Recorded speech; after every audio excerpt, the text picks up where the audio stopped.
पवन जी का तुमको पता ही है, वहाँ पे वो किसिंग सीन हुआ था, जबरदस्ती करवाया, उसके बाद मैंने मना किया तो सेट छोड़ के चले गए। तो दोस्तों ये भोजपुरी बवाल से क्या क्या निकल के आ रहे भाई। अब काजल राघवानी और पवन सिंह के बारे में आ चुका है। चलो पहले पूरी बात क्लियर से बताने वाला वीडियो। अबे साले तभी मेरा माफ करना, गुस्से में इधर उधर निकल जाता। आप बात करने वाले वीडियो के बारे में पूरी क्लियर बात करने वाले कि भोजपुरी बवाल में हुआ क्या था। देखो भोजपुरी बवाल में एक एपिसोड आया है और उसमें पवन सिंह के बारे में काजल राघवानी बोल रहे हैं कि पवन सिंह के साथ में जब मैं काम कर रहा था और कुछ सीन आया और मैं मना कर दिया तो पवन सिंह उस सेट को ही छोड़ के चला गया। मतलब इस टाइप का बात बोल रहे काजल राघवानी पवन सिंह के बारे में। आप पूरी आपको हम आज वीडियो दिखाने वाले हैं काजल राघवानी क्या क्या बोला है। वीडियो में बने रहो और सुनो क्या बोल रहा है। मैंने सबकी रिस्पेक्ट की है बट कोई रिस्पेक्ट के लायक नहीं। आम्रपाली का भी मैं कुछ नहीं बोलना चाहती। दिनेश जी के चलते उन्होंने मुझे काम से हटवाया, वो चीज मुझे हमेशा बुरी लगेगी। पहले इंडस्ट्री चला ले फिर देश चलाए लोग तो ज्यादा अच्छा है। उन लोग को 10 जगह मुंह मारना है सबको।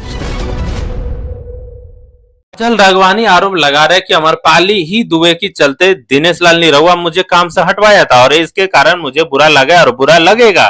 ये काजल राघवानी कह रहा है और बोल रहा है हमें लगता है पहले ये लोग इंडस्ट्री चला ले उसके बाद देश चलाए तो अच्छा रहे। मतलब पवन सिंह और निरहुआ जितने भोजपुरी बड़े कलाकार पहले किए हैं वो पॉलिटिक्स में जा चुका है उसके बारे में बोल चुका है। भाई काजल राघवानी बोल रहे निशाना साध के कि पहले इंडस्ट्री चला ले उसके बाद नेतागिरी करे तो अच्छा लगेगा। मतलब काजल राघवानी इतना बड़ा भाई रोस्टर है, ऐसा रोस्ट कर दिया है कि समझना मुश्किल है। आप लोग क्या सोचते हैं इसके लिए कमेंट में बताना, लाइक सब्सक्राइब कर।